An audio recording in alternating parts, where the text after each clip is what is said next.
Ahora, eso era el Salmo número 20. Y usted me dirá, pero ¿por qué estamos recordando lo que hemos estudiado, lo que ya quedó obsoleto? Porque hay un detalle a considerar, y es este: el Salmo número 20 y el Salmo 21 van unidos. Algunos escritores dicen que el Salmo 20 y el Salmo 21 son como dos gemelos, son como dos hermanitos que van unidos. Y si van unidos los dos salmos y son dos gemelos, entonces no se puede separar el uno del otro. Es decir, es muy importante el análisis del 20 para poder entender el análisis del Salmo número 21. ¿En qué consiste entonces, en qué consiste el análisis del Salmo 21? Es que si allá había una petición en el Salmo 20 a una respuesta por la necesidad del rey y sus soldados en el campo de batalla, ahora en el Salmo 21 que hoy vamos a emprender su estudio, implica que en este Salmo ya el rey había recibido una respuesta de parte de Dios a la petición, a la plegaria, a la intercesión que la comunidad de israelitas había hecho cuando ellos se habían quedado en el campamento. Significa entonces que el Salmo 21 es una respuesta de Dios. Y como ahí se denota la respuesta de Dios, entonces ahí se hace denotar lo que produce la respuesta.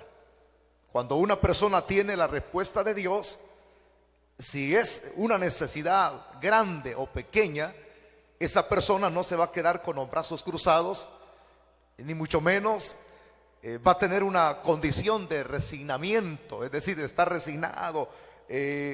No, así yo creo que ya no recibo nada, ya Dios quizás ni me quiere ni me responde. Estar en una condición de resignarse a no recibir ninguna respuesta del Señor. Aquí no se ve eso en el Salmo 21. Por el contrario, ya sea que alguien, repito, haya recibido una respuesta a su necesidad, que ha sido grande o pequeña, esa persona no se queda petrificado. Ahora, la pregunta sería, ¿cuál es la actitud de una persona que ha recibido una respuesta favorable para su propia vida de parte del Señor? Entonces, la actitud de una persona que recibe de Dios es de alegría. Esa persona que ha recibido de Dios está alegre. Esa persona que ha recibido de Dios está gozosa. Repita la frase conmigo: yo estoy gozoso, porque usted ha recibido la bendición de tener vida en el 2017. Entonces, cuando una persona recibe la respuesta de Dios, se alegra en su corazón, se alegra, se goza. Hay un externizar, hermanos, no solamente uno retiene la alegría en el interior. Por eso es que usted va a encontrar frases, ya sea que se interprete en los aspectos buenos que nosotros sacamos a relucir, o en los aspectos malos que una persona saque a relucir. La Biblia dice que de la abundancia del corazón, eso habla nuestra boca, eso externiza. Si una persona tiene amarguras en su corazón, eso va a externizar. Si una persona tiene alegría en su corazón, lo que va a externizar es gozo hacia los demás.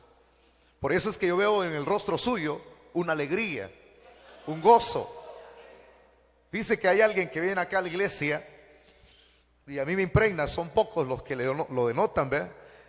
Hay un niño que aquí viene, hoy no vino, quizás porque muchos cohetes reventó. No vino hoy este día, pero cada vez que viene, él le dice a sus padres, ¿verdad? Este niño le dice, mamá, le dice, yo que no veo que en el pastor él refleje penuria, refleje preocupación. Entonces él me preguntó y me dice, ¿por qué usted no refleja penuria ni preocupación? No me queda otra, le digo yo, pues tengo que mostrar alegría en el corazón, porque yo no estoy... Es cierto, hay tantas cosas por las cuales uno puede mostrar quizás preocupación, pero lo que sucede, le digo yo, le respondí a este niño, es que yo le dejo las cargas al Señor. Yo no me tomo las cargas, yo no me tomo las preocupaciones, no permito que mi corazón se llene de resentimientos ni de amargura, porque si eso estuviera así, entonces le digo a este niño, yo no pudiera enseñar la Biblia. no pudiera hacerlo, porque el primero que tiene que digerir la palabra y tiene que ponerla por obra soy yo. Entonces cada vez que él viene, él dice, me gusta ver el rostro del hermano. Ojalá que no me vea cuando esté triste, ¿ve? Porque él mismo dice que él quiere imitar eso, y eso es lo bueno, porque cuando uno anda alegre, uno refleja, hermano, lo que hay dentro del corazón de uno. Entonces ahora yo quiero que usted, hermano, se ubique con esto que estoy mencionando yo, con esto que estoy expresando en la introducción. ¿Qué es lo que vamos a estudiar entonces? Es un salmo, como dice un escritor, una entonación de un cántico triunfante del salmista David, porque es David quien escribe este salmo. Es David con su puño quien lo escribe. Ahora, si es una entonación de un cántico de alegría, hay factores importantes que ameritan que yo mencione algunos aspectos que están contenidos dentro del Talmud, y también hay otras expresiones que le llaman el Targum. ¿El por qué voy a mencionar esto? Porque no quiero pasar por alto el no decirle que este es un salmo mesiánico, el cual David escribe aquí. Es un salmo mesiánico. ¿Por qué es un salmo mesiánico? Porque de quien se está hablando aquí, en todo el salmo, más que decir que David escribe en base a las experiencias que él mismo tuvo como alegría, él está escribiendo del mismo Jesucristo. Por eso es que es un salmo mesiánico. Ahora, como yo le estoy enseñando que es un salmo mesiánico, yo necesito presentarle pruebas a usted. Así tenemos que ser todos en el 2017. Cuando alguien le diga, mira, yo te quiero enseñar algo a ti, ¿verdad? Que está aquí en la Biblia. Entonces dígale, si es un aspecto doctrinal, quiero que me presentes bases. Y las bases que tienen mayor peso no es lo que viene de afuera, sino lo que viene de este libro. Es la palabra del Señor, hermano. Entonces, si este es un salmo mesiánico, hay un aspecto histórico que quiero comentarle ya antes de leer los versículos y explicarle. Cuando uno llega a este salmo, uno puede entender que desde miles de años atrás ya Israel entendía lo que era este salmo. Y cuando le digo lo entendía, es porque ellos sabían que este salmo, su contenido, todo lo que ahí se menciona, está hablando del mismo Mesías. Pero ese es el principio. Pero al final de este aspecto que quiero explicarle, yo también tengo que agregarle que para aquellos que tienen conocimiento que en este salmo se habla del Mesías, de Jesucristo, han querido como opacar la imagen acerca de quién se está hablando allí. ¿Por qué? Porque hay un aspecto que conviene para la misma religión del judaísmo, pero también hay un aspecto que lo daña a la misma religión del judaísmo. Ya he explicado en otras ocasiones anteriores que una cosa es la religión del judaísmo y otra cosa es el cristianismo, hermano. El judaísmo, en su religión, en su creencia, ellos creen en un solo Dios. Por eso es que reza el credo en el libro de Deuteronomio y dice: oye Israel, Jehová vuestro Dios uno es. Esa es la creencia del judaísmo. Esa es la religión de los judíos, de los hebreos, la creencia en un solo Dios. Pero cristianismo se deriva del nombre, porque la raíz del cristianismo, quien fue el fundador del cristianismo, fue el que vino hace 2000 años, el que Juan dice, y el verbo se hizo carne, el logos, el que asimiló una naturaleza igual que la nuestra. Cristo es la raíz y el fundador del cristianismo. Entonces, cuando una persona se identifica y dice, yo soy cristiano, entonces usted ahora me entiende el por qué, ¿verdad? Porque usted, su fe, su creencia, no la deposita en un líder común y corriente, de un humano común y corriente. Su fe, su creencia, la deposita en el fundador del cristianismo, en el que es la raíz del cristianismo, y ese es Jesucristo. Por eso es que nunca se nos olvide las expresiones que el mismo Señor dijo en aquel lugar geográfico en donde Él expresó palabras tan trascendentes. Pero ¿cuál es ese lugar geográfico? Cesarea de Filipo. El Señor mismo allí, hermano, cuando Pedro dijo aquellas expresiones, hermano, anulando con esas expresiones lo que se decía de manera incorrecta acerca del Señor en la parte externa, afuera. Porque el Señor les pregunta, ¿verdad? ¿Quién dicen los hombres que soy yo? Unos dicen que eres Juan el Bautista, el resucitado. Así dicen. Otros dicen que eres un profeta. Otros dicen que eres Elías. En fin, habían tantas expresiones ahí que dijeron. Pero ahora el Señor ya no quería seguir oyendo lo que las personas sin revelación de Dios decían afuera. Ahora quería oír los que tenían la revelación de Dios. Pero más que tener la revelación de Dios, allí tenían enfrente de manera física al Dios hecho carne, hermano. ¿Cuántos alaban al Señor? Y por eso es que Él ahora les pregunta a ellos: ahora, ¿quién dicen ustedes que soy yo? Y ahí es donde viene la revelación, hermano. Porque si sin revelación no podemos conocer quién es Cristo, sin revelación de Dios. Porque estamos aquí porque Dios, el Padre, nos reveló a su Hijo, a nosotros. Entonces viene uno de los discípulos, hermano, dijo estas expresiones: tú eres el Cristo, el Hijo del Dios viviente. O sea que lo que él está diciendo: tú eres el Mesías, tú eres el ungido, tú eres el esperado por Israel. Y viene el Señor para que él no se vaya a creer, ¿verdad? Que eso que él está diciendo, esa aseveración que él dice, proviene de su propia sabiduría. Viene el Señor, le opaca lo que a él pudiera ensancharle en su carne. Porque cuando uno, hermano, tiene más sabiduría que otro, hay momentos que uno llega a encopetarse, hermano. Pero ahí está aquella frase que yo siempre repito, no está en la Biblia: al que se hincha, Dios me lo pincha. Entonces, en veces uno llega a encopetarse con lo mucho que uno sabe. Por eso es que decía un filósofo no cristiano, decía: mientras más tú sepas, más tienes que hacer de notar que no sabes nada. A eso, en el cristianismo, se le llama humildad. Humildad. ¿Por qué lo digo de esa manera? Porque Pablo escribe que uno tiene que considerar a otros como superiores a uno mismo.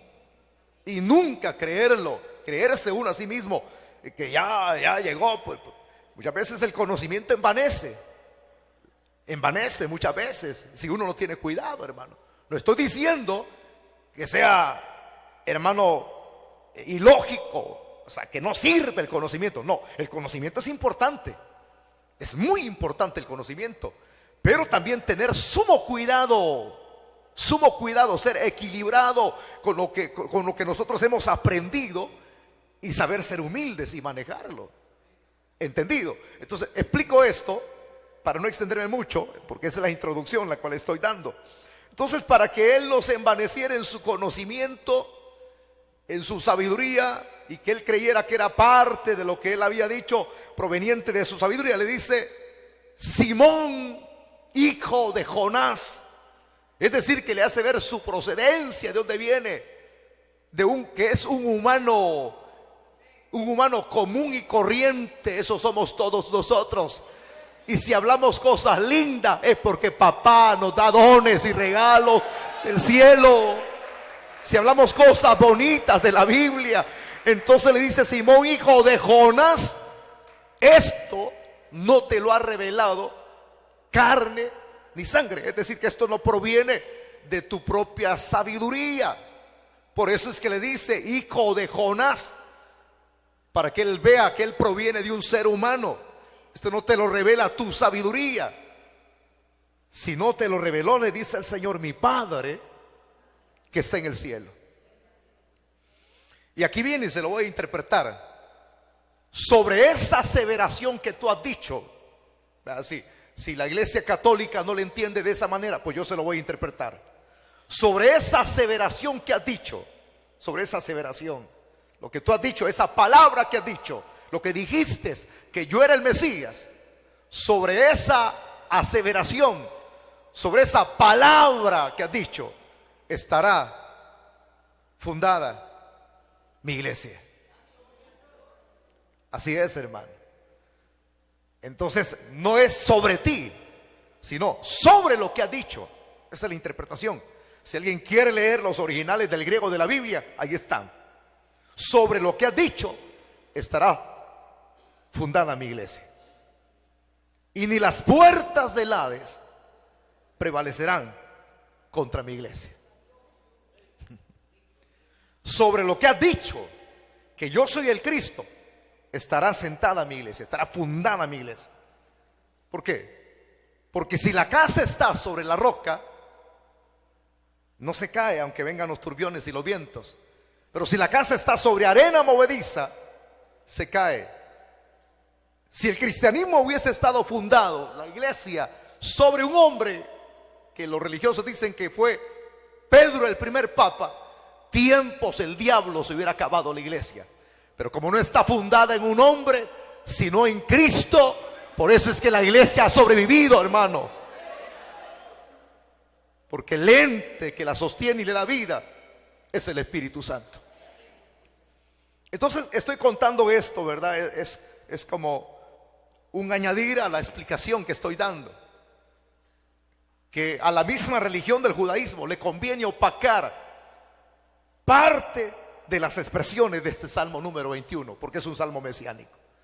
Ahora, yo tengo que mostrarle entonces cuál es la base histórica de los israelitas, que cientos de años atrás, desde el principio, ellos sabían que este salmo hablaba del Mesías. Por ejemplo, el Targum, ¿qué es el Targum?, preguntaría alguien. El Targum es una paráfrasis caldea del Antiguo Testamento, ese es el Targum.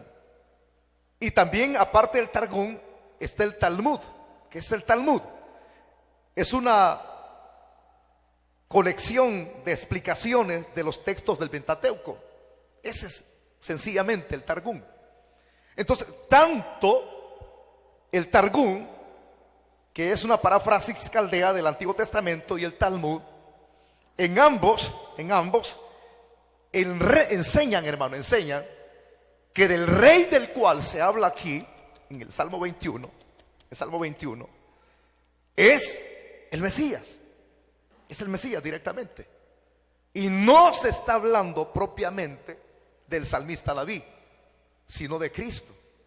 Por eso es un salmo, repítalo conmigo, es un salmo mesiánico. Entonces, el dato positivo es este: lo que agrega el Talmud y lo que menciona también lo que es esas expresiones en arameo, el Targum, son expresiones positivas. Estamos de acuerdo, compaginamos con ellos, o sea, con lo que se escribió cientos de años atrás, como un testimonio escrito de ellos en su creencia en este salmo. Pero aquí hay un detalle a considerar. Por ejemplo, al hablar del gran erudito del Talmud, porque hay un erudito, hay un maestro del Talmud. Este maestro es un rabino. La palabra rabino es un raboni, que significa lo que acabo de mencionar. Se llama Salomón Isasi. Este Salomón Isasi es conocido con el nombre de Rashi. Bueno, algunos no mencionan Salomón Isasi, sino que la expresión más cortita, Rashi. Este señor Rashi nació en el año 1040. Está bien joven, hermano. Hombre, ya murió. Este Salomón Rashi nació en el año 1040 después de Cristo. Él mismo, imagínense, siendo un erudito del Talmud, cuando a él le preguntaron: ¿qué dice usted como maestro del Talmud acerca del Salmo 21? Este señor Rashi expresó estas palabras que fueron escritas. Dijo: apoyo esta interpretación de este salmo. que sí se está hablando del Mesías. Sí se habla del Mesías, dijo él. Pero aquí viene el detalle negativo, mire hermano. Por eso le digo, muchos en la religión del judaísmo, el aspecto de confesión y de testimonio les conviene, porque ellos creen en la venida de un Mesías, pertenecientes a la religión del judaísmo. ¿Por qué? Porque ellos apoyan su fe en los preceptos antiguos testamentarios. Ellos rechazan el Nuevo Testamento, mas no saben que lo que ellos rechazan en el Nuevo Testamento es la realidad concreta de Dios de la venida del Mesías. Qué tremendo, ¿verdad? O sea, de lo que habla el Antiguo, de lo que hablaba proféticamente el Antiguo, se cumple en el periodo neotestamentario. Por eso es que yo siempre, cuando les comencé a enseñar en el Instituto Bíblico, cuando iniciamos muchísimos años, me hicieron una pregunta: hermano, ¿podemos desechar el Antiguo Testamento? Y yo les dije: nunca se puede desechar el Antiguo Testamento, porque teológicamente hablando, el Antiguo Testamento es la cepa. ¿Saben qué es la cepa? Es la raíz. Es la raíz. Y el Nuevo Testamento es el tronco con sus ramas que va para arriba. Si se corta la raíz, ¿qué haríamos? ¿Qué haríamos si fuésemos personas que talaran árboles? Un talador de árbol sabe que un árbol, para que ya no esté, ya no lo quiere ir, no tiene que darle desde arriba. Le van a volver a crecer las ramas. Para que un árbol deje de existir, tiene que darle desde la raíz. Entonces, la raíz de todo lo entendido es el Antiguo Testamento. Esa es la raíz. Y el tronco y las ramas es el Nuevo Testamento, el cual nosotros tenemos. ¿Cuántos alaban al Señor? Es lindo, ¿verdad?, explicarlo. Entonces, hermano, en el caso de este señor Rashi, ¿verdad?, él dijo: sí, se está hablando del Mesías. De él se habla ahí. De él se habla. Pero viene, expresó estas palabras. Dio como una sugerencia, sugirió, diría yo, que no se utilizara de esta manera este salmo. Es decir, porque los cristianos, dijo él, hacían uso de este salmo como una evidencia de que Jesús era el Mesías. Y debemos decir, así lo dijo este Rashi, debemos decir que no se está hablando de Jesús, sino del Mesías. No sé si usted puso toda la atención debida en lo que estuve explicando. O sea, él dijo, no debemos, ¿verdad?, en su sugerencia, utilizar de esa manera el Salmo número 21. Es decir, digan que allí se está hablando del Mesías, pero que no se habla de Jesús. ¿Cómo está eso?, diría usted, ¿verdad? Extraño. Sí, porque ahora le explico yo de esta manera ya de lo que se da de manera práctica en el pensamiento judío. Y esto no es de hoy, en el presente. Esto viene desde hace mucho tiempo, porque fue escrito en Juan capítulo 1. Dice que cuando Jesús vino, lo explico así: a lo suyo vino y lo suyo no le recibió, mas aquellos que le recibieron, que somos nosotros, les dio potestad de ser llamados hijos de Dios. Les dio potestad de ser hechos hijos de Dios. ¿Y de quién más se va a hablar, verdad? Si Jesús, con solo entender aplicar la exégesis de interpretación, ¿verdad?, en el nombre de Jesús, que usted lo sabe, el nombre de Jesús sencillamente significa Salvador. Y Él salvará a su pueblo de sus pecados. Es Salvador. Eso es lo que significa el nombre de Jesús. Ahora, si Él es el Salvador, entonces ellos lo descartan, a pesar que en estos libros que yo acabo de mencionarle, hermano, aparece, ¿verdad?, el dato positivo de que sí se está hablando del Mesías, de Jesús mismo, pero ellos no lo aceptan. Habla del Mesías, pero no de ese tal Jesús, ¿verdad?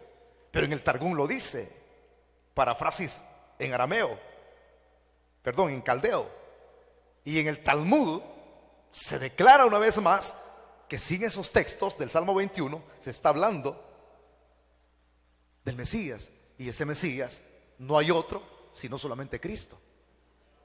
Es el único.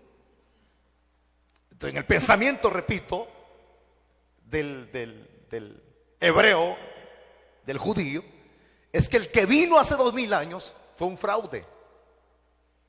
Ellos llaman a Cristo la peor vergüenza de Israel, porque fue un judío que murió en una cruz.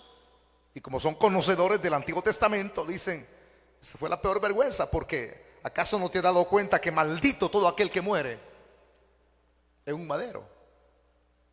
Entonces no lo reciben como su Mesías. Israel ahorita, para ellos en su pensamiento, el Mesías no ha venido. Ellos esperan al Mesías ahorita, hermano. Lo esperan. Nosotros también lo esperamos, pero en su segundo retorno. Es una cosa diferente, ¿verdad? Y por eso es que, como usted sabe de escatología, sabe de eventos proféticos, entiende que el que va a aparecer, por eso se le llama anticristo, porque va a aparecer antes que Cristo venga en su segundo retorno. Entonces, cuando este falso Mesías que ya apareció, ya está, hermano, ya vive, ya está grandecito, no es un niño, ya está grande y es un hombre maduro. Cuando él aparezca en escena por voluntad de Dios, porque él no puede ahorita, porque hay uno que lo detiene. Así lo dice Pablo en sus epístolas. Hay uno que lo detiene. No es que se esté tratando de explicar una lucha, ¿qué tal? Espíritu Santo, detente. No, no es así. Dios tiene un cronos y hay un kairos. Hay un kairos terrenal y hay un tiempo en el cielo. El tiempo del cielo se aplica aquí. El tiempo de aquí no se aplica allá, porque de allá es donde se rige el tiempo allá y el tiempo aquí. En el tiempo de Dios será el Espíritu Santo quien entonces ya no lo va a detener y lo va a dejar que Él se desenvuelva en su rol. Pero en ese tiempo, cuando el Espíritu Santo, por voluntad del Padre, hermano, no lo detenga, es porque Él entonces tendrá que desenvolverse en una función. ¿Cuál función? La del Espíritu Santo. Es decir, la función es esta: mientras el Espíritu Santo está aquí, Él está fungiendo como aquel que atavía, prepara a la novia del Cordero. Y esa novia somos nosotros. Entonces, cuando el anticristo entre a funcionar, es porque ya no está el Espíritu Santo aquí y ya no está la iglesia aquí. ¿Por qué? Porque quien nos va a entregar al novio en los aires es el Espíritu Santo. Es el Espíritu Santo. Entonces, cuando ya el Espíritu Santo no está aquí, ni la iglesia,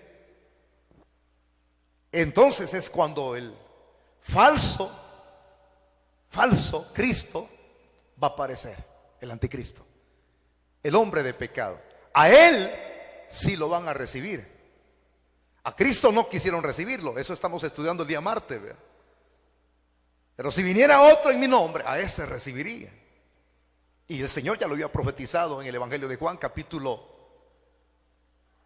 7, estamos estudiando el 6, ¿verdad? Ahí lo expresa. Entonces va a aparecer el anticristo y lo van a recibir. Y ahí es donde Israel se va a dar de cara,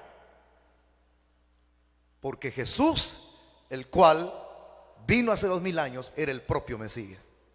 Pero por la dureza de su corazón ellos no pueden reconocer que Jesús fue el que vino. Ellos siguen creyendo que es la peor vergüenza de Israel. Ahora, eso fue entonces parte de la introducción que ya hemos dado a conocer. Ahora vamos a entrar en detalles, porque no queremos quedarnos cortitos con lo que dice el Targum, el Talmud, con lo que dice Rashid, sino ahora veamos qué es lo que el mismo David escribió aquí. Lea por favor el versículo número 1 conmigo. El verso 1 del Salmo 21. ¿Qué dice ahí? Repítalo, yo quiero que usted lo repita una y otra vez. El rey se alegra en tu poder, oh Jehová. El rey se alegra en tu poder, Señor, y en tu salvación. Decía un escritor, ¿cómo se goza? El rey se alegra en tu poder, oh Jehová. Esa expresión, el rey se alegra, vuelvo a mencionarle ahora que entramos en detalles en la explicación del texto. David no estaba hablando de él, no está hablando de él, no está hablando de su experiencia personal. La interpretación principal se refiere al Señor Jesucristo, y por eso es que hay diferentes facetas las cuales vamos a examinar en esta mañana, con textos bíblicos en la mano, para que usted se cerciore que esas bases tienen mucha trascendencia y peso para decir que se está hablando de Jesús aquí. Veamos entonces este versículo. Está hablando de la alegría del Señor, no de la alegría de David, sino de la alegría del Señor. El rey se alegra, el rey se goza. Pero ¿por qué está alegre aquí Jesús? ¿Nunca le habían presentado a usted alegre a Jesús? Nunca. Jesús, en el corazón de Jesús había alegría antes de su martirio, antes de su pasión, antes de morir en la cruz del Calvario. Había alegría. Sí, imagínense, sabía lo que le iba a tocar que padecer y había alegría en su corazón. ¿Qué no será ahorita después de haber pagado un precio por nosotros? Pero veámoslo en primera instancia, la alegría que él tuvo antes de ir a morir a la cruz del Calvario. Porque el rey se alegra, él está contento, el rey está gozoso. ¿Pero por qué está gozoso? Porque al haber conseguido la salvación por nosotros, hay un regocijo. Él se regocija. ¿Por qué? Porque ese regocijo en el poder y la fortaleza que fueron puestos sobre él, hay que recordar que él ha ascendido a los cielos y los ángeles y los poderes han sido puestos bajo su autoridad. Alegría al principio y alegría al final. Todas las cosas le fueron puestas a sus pies. Todos entendemos que así como él murió, él resucitó. Y así como él resucitó, ese aspecto importante es muy interesante considerarlo, porque el Salmo está hablando aquí de ascensión. Él también ascendió a los cielos. Y si ascendió a los cielos, ahora está sentado a la diestra de Dios Padre Todopoderoso. Pero veamos cuál es el texto base. Abra su Biblia por favor en Hebreos capítulo 12 versículo 2. Vamos a ver aquí lo que acabo de expresarle. Aquí está todo. La epístola a los Hebreos, la epístola anónima. 12 le dije, hermanito, no busque el 2. Ahí lee conmigo usted el versículo número 2. Lo lee fuerte, hermanito. Porque si Jesús estaba alegre, ¿cómo nosotros no lo vamos a estar? Puesto los ojos en Jesús, usted se lo puede de memoria. El autor y consumador de la fe. Es decir, el que la inicia y el que la termina. Dice, el cual, el gozo puesto delante de él, sufrió la cruz. Como dice la expresión, léalo. El cual, por el gozo puesto delante de él, sufrió la cruz. menospreciando el oprobio, y se sentó, aleluya, a la diestra del trono de Dios.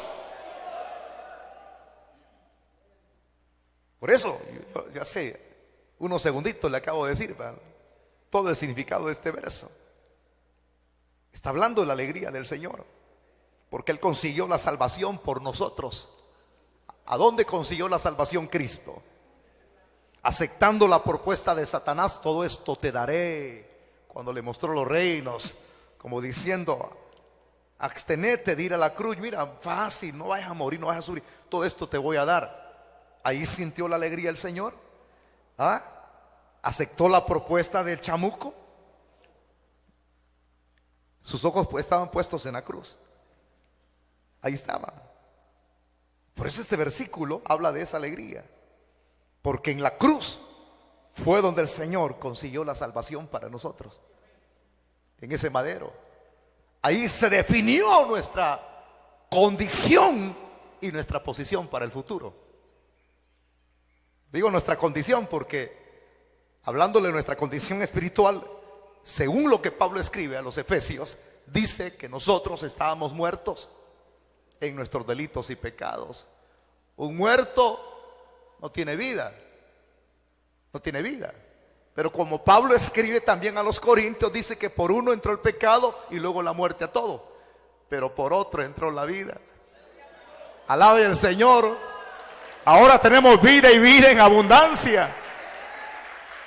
Jesús, eso que Él logró en la cruz, eso que Él consiguió, fue la salvación para nosotros. Y como consiguió la salvación, entonces hay regocijo. Hay regocijo en el corazón del Señor. Por eso es que el texto habla de ese gozo puesto en el Señor. Delante de Él sufrió la cruz, menospreciando el oprobio, y se sentó a la diestra del trono de Dios. Ese sería el primero. Y esa es la respuesta al versículo número 1. El rey se alegra en su poder. Oh Jehová. ¿Y cómo no se va a alegrar si nos salvó a nosotros? Hermano, ¿usted cree que la cantidad de evangélicos somos poquitos? Notifíquese, vea las noticias. Si antes el África era la minoría de cristianismo en África, hoy es la mayoría. En África se ha desatado un avivamiento tremendo, un despertar al cristianismo. En lugares antagónicos donde se desechaba el evangelio y odiaban a las personas y arremetían contra ellos para asesinarlos, hoy el evangelio está abriendo sus puertas. En Rusia, hermano, cuando antes no permitían misioneros y se tenían que traficar Biblias, como lo que hacen los traficantes de armas o traficantes de drogas, así tenían que meterse los Nuevos Testamentos y Biblias a Rusia. Hoy en Rusia hay evangelio, en Cuba hay evangelio, en China hay evangelio. Hermanos, en esos lugares donde hay mucho antagonismo, si usted leyera, ¿verdad? Averígüese, indague, es donde más bendición hay. Porque mientras más la iglesia sea perseguida, más crece. Más crece. Pero mientras la iglesia no sea perseguida, es una iglesia acomodada. Por eso es que es bueno que vengan periodos difíciles a nosotros, hermano. A nadie le gusta eso, ¿verdad? Porque son periodos que hacen despertar a la iglesia. Hacen despertar. Pero imagínense, nosotros lo estamos viendo ahorita con nuestros ojos, ¿verdad? El crecimiento. Y eso Cristo lo vio en el pasado. No crea que se sintió. Es cierto, la Biblia narra de que Él mismo externizó en el Getsemaní: mi alma está angustiada hasta la muerte. Pero había un gozo. Y por eso es que por ese gozo de morir por nosotros, Él se sometió, como dice el Evangelio de Lucas, a decirle al Padre que no sea como yo quiero, sino como tú decidas. ¿Por qué? Porque su gozo estaba puesto por lo que habría de venir por delante. Él sabía que el fruto, como dice la Biblia, el fruto de su aflicción somos nosotros.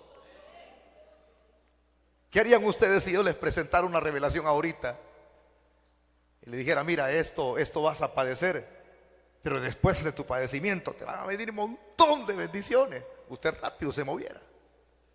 Porque nosotros somos buenos para movernos cuando dan una remuneración, hermano.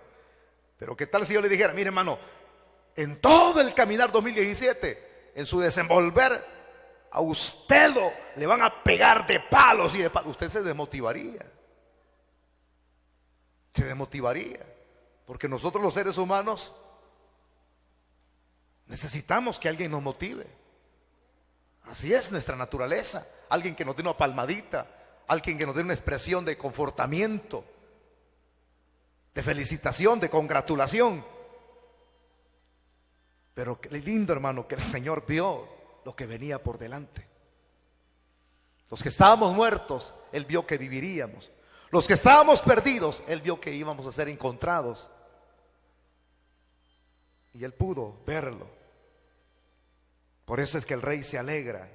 Y nosotros estamos alegres también aquí, gozándonos, ¿verdad? Porque hoy tenemos esa salvación que Él ganó en la cruz del Calvario. El Rey se alegra en tu poder, oh Jehová, y en tu salvación. ¿Cómo se goza? Hay gozo. Y dice el verso número 2, le has concedido el deseo de su corazón. No desprenda la mirada de los textos. Siempre está hablando del Mesías, no de David. Le has concedido el deseo de su corazón y no le negaste la petición de sus labios. Ahora entendemos que el Señor fue el que pagó el precio. Él se gozó por ver lo que venía por delante. Pero hay un detalle a considerar que es el último, el cual quiero examinar con ustedes detenidamente, ya para ir aterrizando en lo que es la temática de esta mañana. ¿Verdad que es muy lindo cuando uno recibe respuesta en sus oraciones? Levántenme la mano, ¿cuántos de ustedes este año que acaba de pasar fueron atendidos por Dios? Creo que me entendió, ¿verdad? Lo que le dije, ¿verdad? ¿Cuántos fueron atendidos por Dios? Bájenla, levanten la mano los que están estudiando, los que estudian, levántenme la mano. A la hora del examen, ¿se recuerdan ustedes cuáles fueron sus palabras? Y Máximo, que ya estaba a punto de dejar la materia, ¿va? ¿Qué le dijo usted al Señor? ¿Qué le dijo usted al Señor?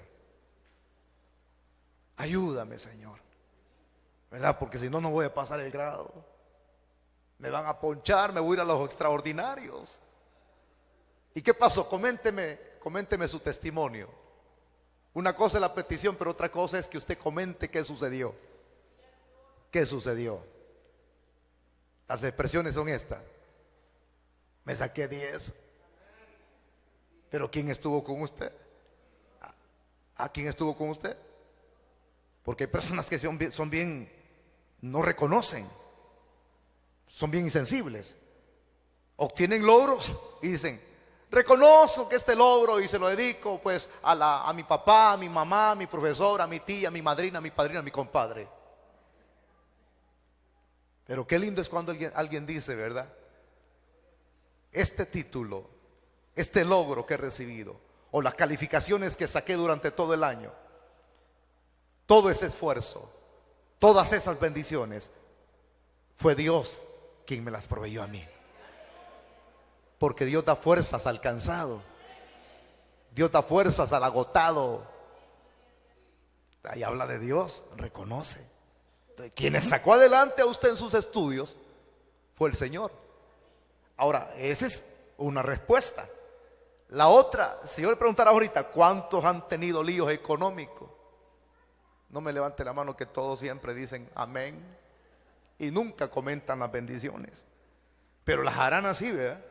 Dicen, yo debía $20,000 y Dios me hizo que los cancelara, y hasta ahí se llega. Y la pregunta es, ¿está siendo bendecido? Ahí no comentan, todos se quedan calladitos. Entonces, hermano, todo lo que uno recibe como respuesta del Señor conforta el corazón. Si usted como humano recibe respuesta, Imagínense, como humanos, ¿verdad? Que estamos llenos de defectos y errores todavía, porque estamos con los pies sobre la tierra. Mientras no tengamos un cuerpo glorificado, errores vamos a cometer. Pero cada día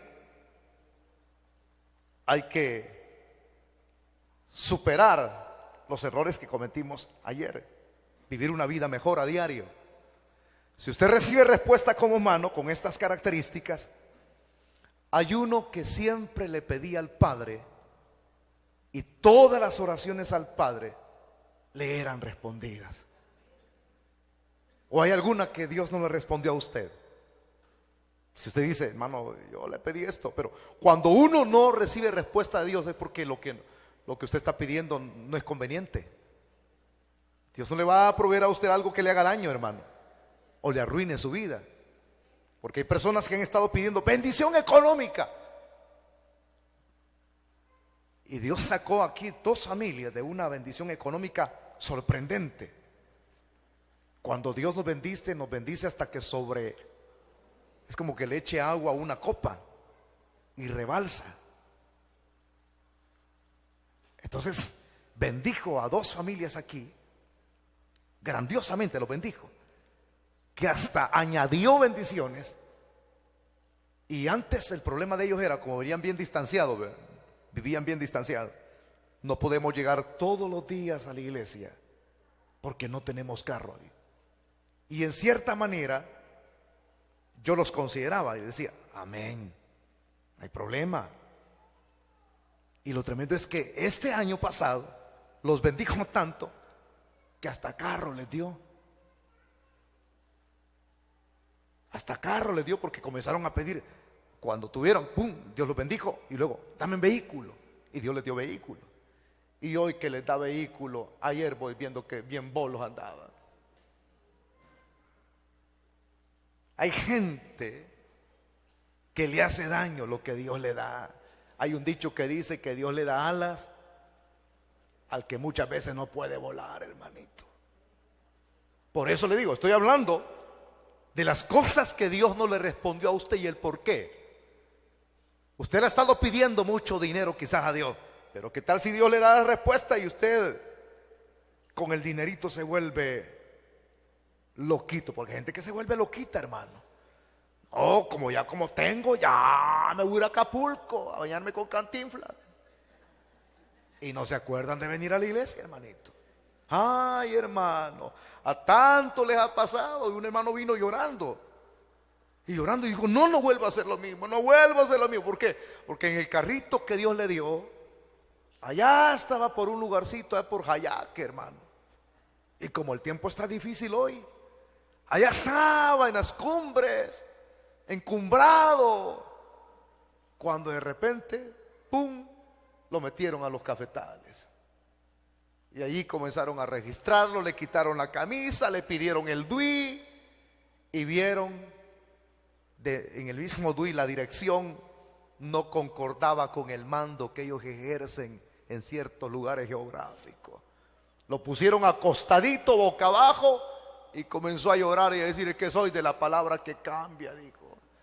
Y uno de esos pícaros aquí de congregaba y lo soltó y todo chuco en calzoncillo lo mandó. Y hoy viene diciendo, dedico mi carrito, no allá qué. Es que así somos nosotros los seres humanos, duros, tercos, cuando ya tenemos la bendición de Dios. Por eso cuando usted reciba respuesta, viva para Dios. Viva para Dios. No viva para usted ni se vuelve egoísta, para Dios. Pero el ejemplo, hay uno en el cual jamás el Padre le negó respuesta, porque Él es muy diferente a nosotros. Y eso está hablando el versículo número 2, el cual vamos a explicar. Le has concedido el deseo de su corazón y no le negaste la petición de sus labios. Está hablando de Cristo.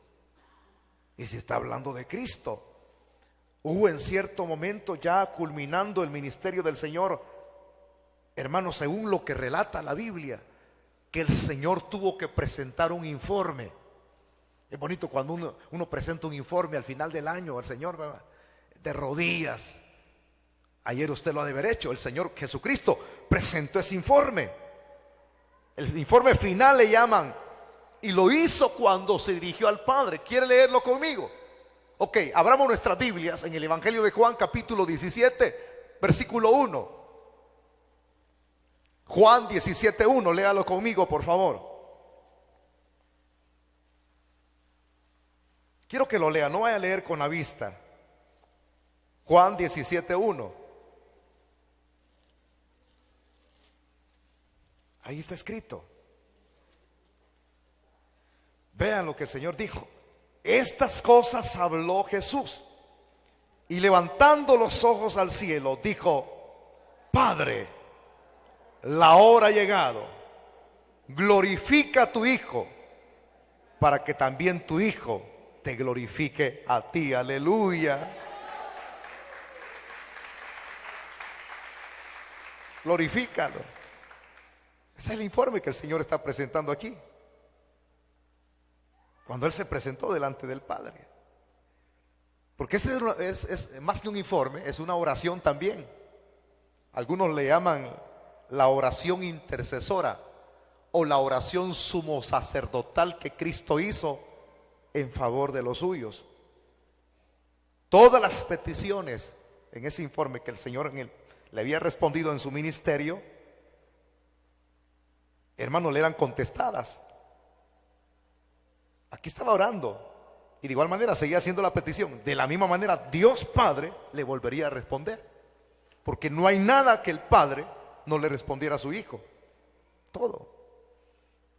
Allí mismo en el 17, más que leer el 1, solo quiero que vea la Biblia allí y lea conmigo el versículo 24. Vea lo que dice el verso 24. Padre, aquellos que me has dado, quiero que donde yo estoy, también ellos estén conmigo, para que vean mi gloria que me has dado, porque me has amado desde antes de la fundación del mundo. Es la oración, nuevamente. Pero ¿qué está pidiendo el Señor aquí? Es muy lindo entender este versículo 24. Aquellos que me has dado, dice, y esos somos nosotros, hermanos. No está hablando solamente de la gente del pasado, los discípulos, sino aquellos que me has dado. Aquellos que me has dado, dice el Señor en esta oración. Quiero que donde yo esté, así dice, yo estoy, también ellos estén conmigo, para que vean mi gloria que me has dado, porque me has amado desde antes de la fundación del mundo. Le hago una pregunta. Usted leyó el texto, yo lo repetí 2 veces. Y le voy a hacer esta pregunta, si usted tiene esa curiosidad, ¿verdad? Y es una persona analítica. ¿Creen ustedes que esta oración le fue respondida al Señor ya? Levántenme la mano, levántenme la mano. Fíjense que no, porque todavía no estamos con Él. O ya está usted en el cielo. Yo lo veo con alas ya, hermano.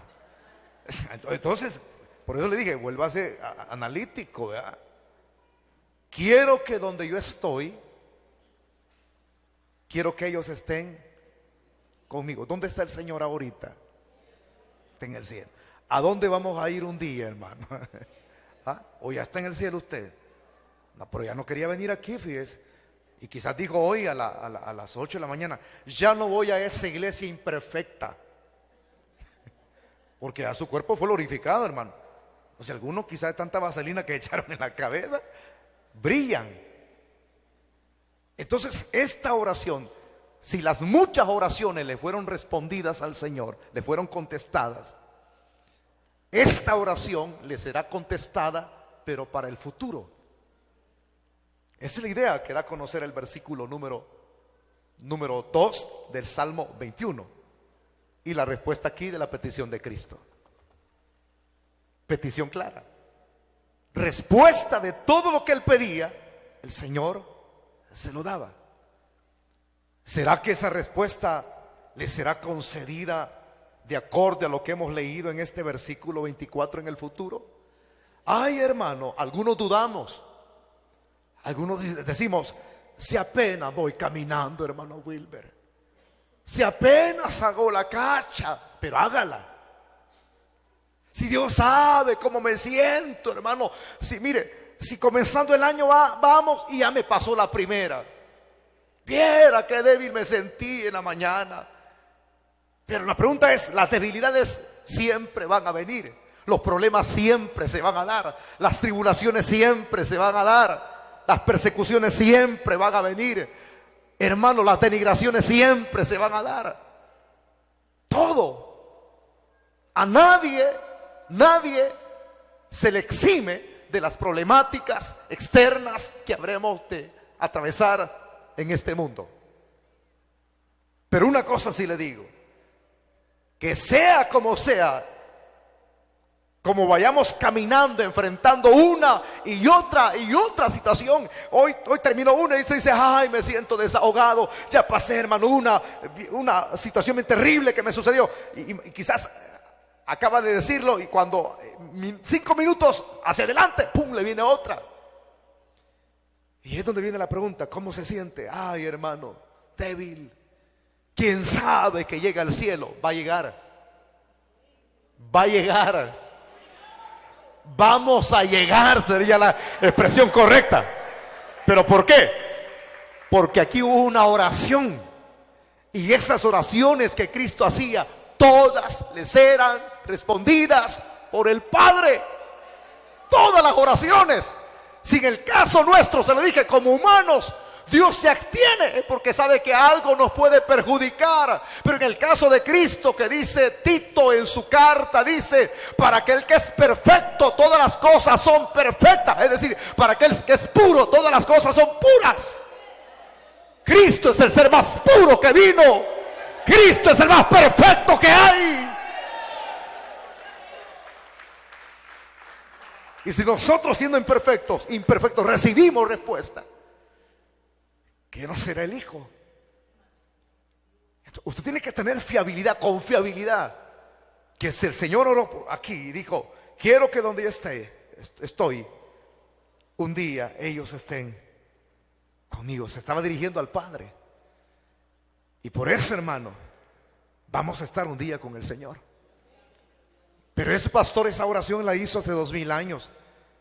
Y nosotros aquí ya estamos 2000 años para acá, para adelante. Pero esa oración, repito, la hizo por los que estaban en su presente y por los que habríamos de creer en Él. Dijo, mira ahí, si usted la lee con cuidado, la oración intercesora del capítulo 17, el Señor dijo estas palabras: no te pido que los quites del mundo, sino que los guardes. ¿Por qué? Porque la palabra guardar en el griego es preservar. O sea, usted y yo, a pesar de los embates que vengan en este 2017, vamos a ser preservados. Dígalo conmigo fuerte: yo voy a ser preservado. Ese pastor ya me vio cara de sardina a mí, porque solo la sardina la preservan en cumbitos, ¿verdad, hermano? Así chiquititos en latita. Más que pensar en la sardina, somos preservados. Hay seguridad que Dios nos guardará físicamente. Hay seguridad que Dios nos guardará espiritualmente. Él dijo: el que está en mis manos, nadie lo arrebatará. Dice su palabra. Nadie. Nadie. Le has concedido el deseo de su corazón y no le negaste la petición de sus labios. Cristo así lo hará. Y esa es una expresión de confortamiento para nosotros. Así es que, hermanito, si ya hemos entrado en este tour de examinar el Salmo 21, cada vez que lo lee usted en su casita, repítale y dice: aquí estoy viendo al Señor Jesucristo en este Salmo. Aquí lo estoy leyendo.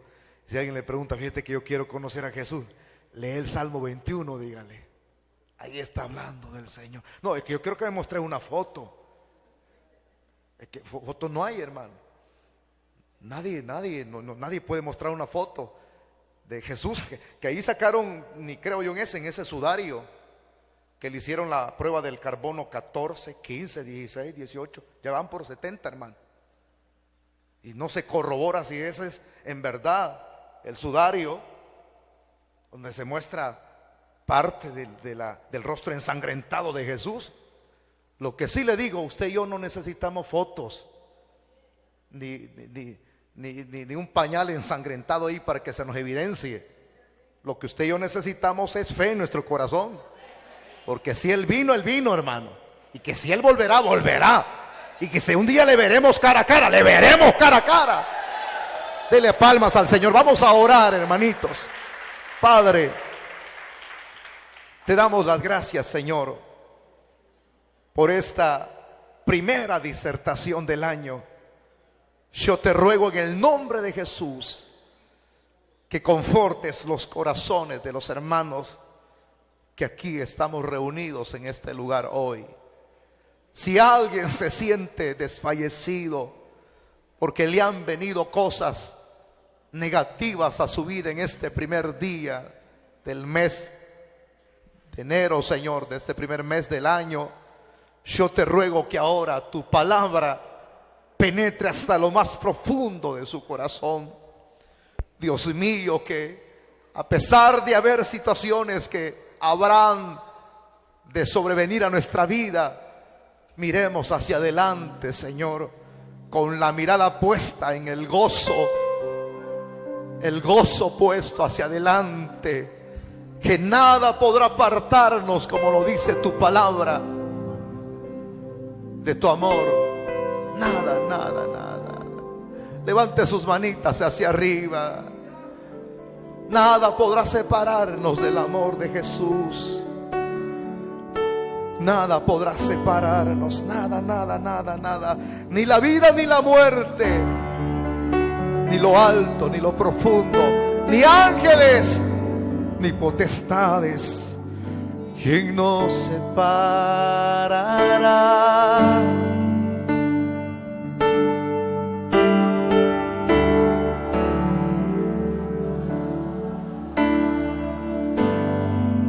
Oiga qué lindo de tu amor, inmenso amor, oh Dios.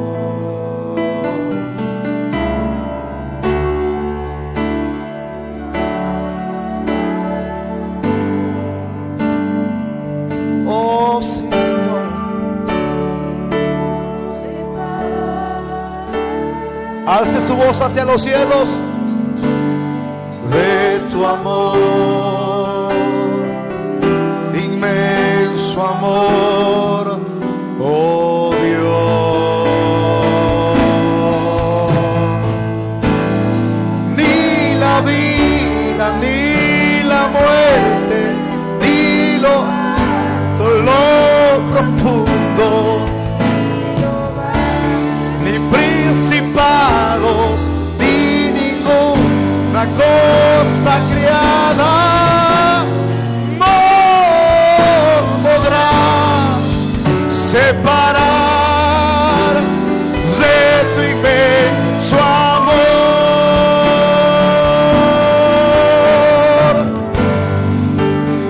Nunca se nos olvide,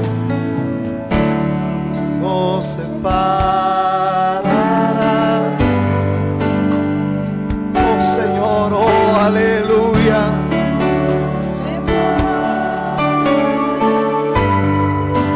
De tu amor,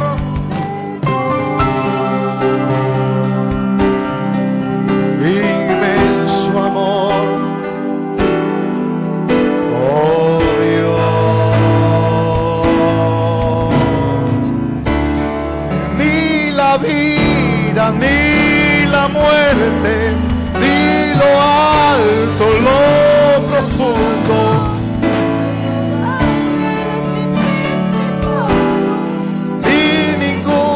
una cosa creada no podrá, dígalo, separar